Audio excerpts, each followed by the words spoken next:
This is kind of a crazy one coming out of Kansas City, and it has to do with the Chiefs. And no, I'm not talking about Taylor Swift or Jason Kelsey and what was going on in the playoffs game, but I am talking about three friends who decided to go over to another friend's house to watch the game a couple of weeks ago on January 7th, and they ended up dead in the backyard, frozen to death.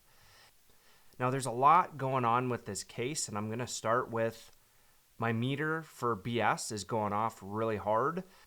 Now, the authorities have come out and said that they don't suspect foul play at this time. They are waiting on some autopsy reports to come back. And I only can assume at this point that there's more details in this case that they're not sharing. And that's why no charges are being pressed. And there's got to be something that's going on for them to say that they are not actively investigating this as a homicide. Now, the details are a little murky right now. Before we jump into those, you know what to do. It's been a while. Make sure that you leave a comment down below. I want to hear what your perspective is on this case because it is a crazy one. And hit that subscribe button. We're continuing to grow. 2024 is the year that we hit 1,000. I'm sure of it. We're halfway there right now because of you folks. That all being said, let's jump right into this case. So David Harrington, Ricky Johnson, and Clayton McKinney decided to go to their friends on January 7th at about 3:30 p.m. to watch the Kansas City Chiefs play in a playoff game. Now, it was really cold out. So we'll just start there. That's a huge detail, and I don't want to overlook that. Even the Kansas City Chiefs and the NFL themselves have come out and started to question, should they be playing under these types of weather condition? Now, does that play a factor in this case? It does not, but it does show how cold it was on the day that this actually happened. Now, fast forward 3 hours, the game is over, and these three gentlemen go missing for 50 hours. Now, this is where the case gets a little bit weird. Those three individuals were never heard from again. They went 50 hours before their bodies were found. Multiple people reached out not only to the homeowner, the friend, but to the three folks that ended up being deceased. The car was never moved, and nobody had ever checked the backyard. Now, one of the fiancés went to the house and was banging on the door, ultimately having to break into the house and found one of the gentlemen dead in the backyard. Now, when police showed up, they were able to find the other two gentlemen. Now, the crazy part of this case is that the families and the friends were trying to get a hold of the homeowner, and the homeowner was not picking up his calls. When the fiance went over and she was banging on the door, nobody came to the door. Again, she ultimately broke in. She found one of the deceased males, ends up calling the cops. The cops come over. 10 minutes after the police arrived, the homeowner comes out in essentially a robe and has a glass of wine in his hand. And he said that he had no knowledge of the three people being deceased in his backyard. As a matter of fact, he had no knowledge of what happened to those three folks after they left the house. Not a lot of details came up after that.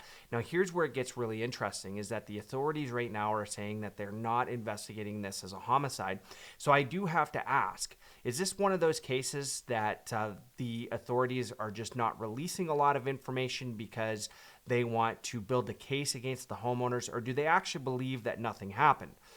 With all the details being murky, and I know that there's a lot more details, and we might eat some crow after this video comes out, maybe there's some details that do show that maybe these folks stepped outside and ultimately they were locked out, or they couldn't get out of the backyard for some reason, and then they ended up freezing to death. Ultimately, were they drinking? Could that lead to impairment, which means if they did get locked outside, would they know what to do? That is a very real possibility, but we don't have that detail yet. We don't know if they were drinking or not, but that is a real possibility. 2, did they get locked out and they couldn't find their way back in? Were they banging on the door? The homeowner doesn't own it, the homeowner doesn't hear it, and they end up in the back.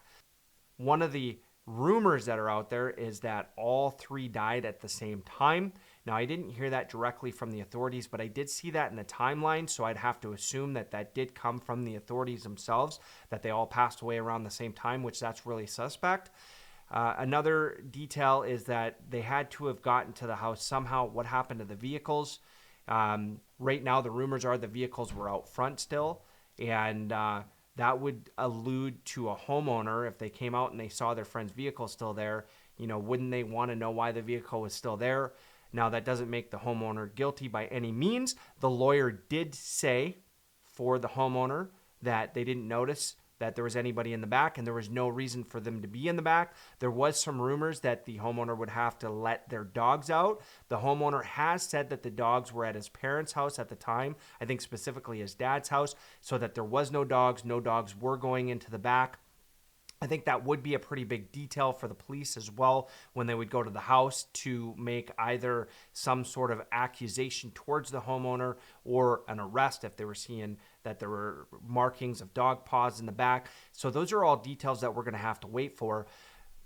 The question that I have from an authority's perspective, maybe there's some video, maybe there's a Ring doorbell in the back, maybe there's something that they saw on video that makes them allude to no foul play, because they've reiterated this several times that they're not investigating it as a homicide and that they don't suspect that there's any foul play in this case. Now, they are waiting for the autopsy to come back, and that could, possibly give a little bit more context to what's going on in this case. But I kind of sit with the family right now. I'm not really buying the story, and I don't know why. There's just something wrong with this story. 3 middle-aged adults, they're in their 30s, between 36 and 38, go to a house, they go to a party, whether they're drinking or not, they have their cell phones with them. Let's say they do get locked in the back and they can't get back in. Why didn't they call for help? Was there something else that maybe led to them passing away in the back that we just don't know? Is there some details that we're missing from the police in this one? This is a case to me that it spells conspiracy all over it. Now, again, I am stating that there's not a lot of details in this case that are coming from authorities, so we do got to hold tight. This is all perspective, in my opinion. I just don't see how 3 people in their mid-30s end up at a house and end up dying from freezing to death in the backyard and nobody knows about it for 50 hours. 50 hours. Now, is it possible? It is. Maybe as the homeowner, maybe he didn't go outside for that time. Maybe the homeowner didn't hear somebody banging on the door. Everything, though, in this case is pointing to that the homeowner may have had some knowledge. Whether or not he had something to do with it, I don't know, but may have had some knowledge of these people being in the back, or maybe he kicked them out halfway through the night. Maybe something happened there. Maybe there was a scuffle. We don't know. It's all speculation at this time, but the way that everything is pointing and the way how everybody's staying pretty quiet, just to me, there's just a lot more details that need to be provided, and there's not a lot of theories that I have that would point to 3 very capable adults walking out back and freezing to death with nobody noticing for that period of time. Now, the other thing that really kind of freaks me out, or the other thing that really stands out to me, is that the homeowner had an opportunity to respond to all these people that were looking for these 3 individuals that were last seen at his house, and he didn't respond to any of them for 50 hours until the police showed up. That is a detail that I have a hard time getting over. Now, again, could this be explained in court? It possibly could. It's all speculation. Right now, it's definitely my opinion. Maybe he had something going on with work, remote work. I don't know what the case could be. Maybe he was ignoring his phone. I don't know what it is and how they're going to talk this one away, but that's the piece to me that tells me that the homeowner does know a lot more than what they are alluding to, and that the police at some point after they get the autopsy might rethink what's going on, especially with some pressure from the family to open this up as a homicide investigation rather than saying that there was no foul play. Because as it stands right now, there's a lot of details here that makes it hard for anybody to believe that this was just a tragic accident. Not saying that it couldn't be, but my personal opinion says there's a lot more going on in this case than what is being provided to the media and what's ultimately being provided to us. The last thing I'll leave you with, especially growing up in the north, the cold is definitely not something that you want to play with. Hypothermia can kick in very quickly. Things can happen. Again, I don't think that this is what happened in this case where people were just standing outside and they ultimately all perish at the same time, which is the rumor that's out there right now. I would say that somebody would have had to have called 911, especially if they had their phones with them. Again, maybe that detail is they left their phone in the house, but that's also going to point at the homeowner. So I want to hear from you folks. Let me know. What do you think happened in this case? What is your intuition telling you? Do you think that the homeowner knows a lot more than what they're saying that they know? Or do you think that this is just a tragic accident and the homeowner was definitely oblivious, or at the very least ignorant to what had happened?